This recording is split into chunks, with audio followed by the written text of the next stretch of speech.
தாய் தமிழ் உறவுகள் அனைவருக்கும் வணக்கம். இந்தியாவில மிகப்பெரிய பரபரப்பான சூழல்ல இன்றைக்கு டெல்லியில கடந்த 2 நாளா தொடர்ச்சியா மிகப்பெரிய ஒரு போராட்டத்தை முன்னெடுத்துட்டு இருக்காங்க. அது யாரு அப்படின்னா ஜென்சி தலைமுறை, கரப்பான் பூச்சி ஜனதா கட்சி அப்படின்னு சொல்லி சிஜேபி அப்படின்னு சொல்லி மிகப்பெரிய ஒரு போராட்டத்தை முன்னெடுத்து இருக்காங்க. மத்திய அரசுக்கு அடிபணிந்து வாழ்வதை விட நம்ம சுதந்திரமா போராடி வாழலாம் அப்படின்ற ஒரு கருத்தை முன்வைக்கிறாங்க. இந்த கட்சி எப்ப தொடங்கப்பட்டுச்சுன்னா ஒரு மாதத்துக்கு முன்பாக சமூக வலைதளங்கள்ல இன்ஸ்டாகிராம்ல ஒரு பக்கத்தை உருவாக்கி இதன் மூலியமா ஒரு 22 மில்லியன் இளைஞர்கள் இதுல ஒருங்கிணைஞ்சு இன்னைக்கு நாட்டையே திரும்பி பார்க்கிற அளவுக்கு வச்சிருக்காங்க அப்படின்னு சொன்னா மிகப்பெரிய ஒரு ஆச்சரியமாவே இருக்குது.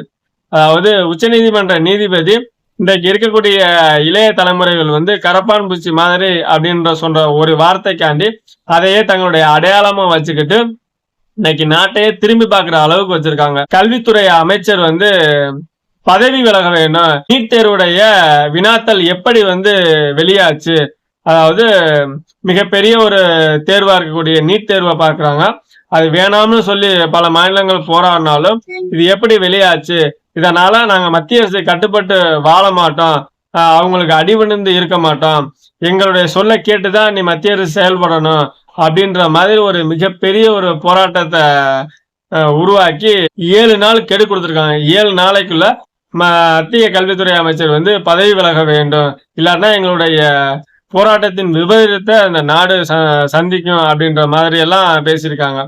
இதுல அந்த கட்சியை உருவாக்குன அந்த நபர் ஒரு கையில புத்தகத்தை கொண்டு வெளியே வரார். அந்த புத்தகம் என்னன்னா அம்பேத்கருடைய புகைப்படம் பொறித்திருந்த ஒரு புத்தகம்.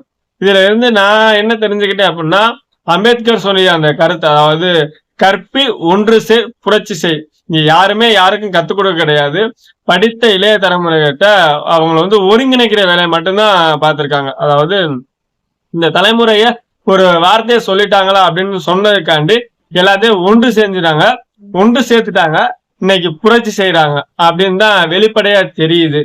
இதுல இருந்து நாடு எந்த அளவு இளைய தலைமுறைகளை உற்று நோக்க போகுது அப்படின்ற பொறுத்திருந்து பார்ப்போம்.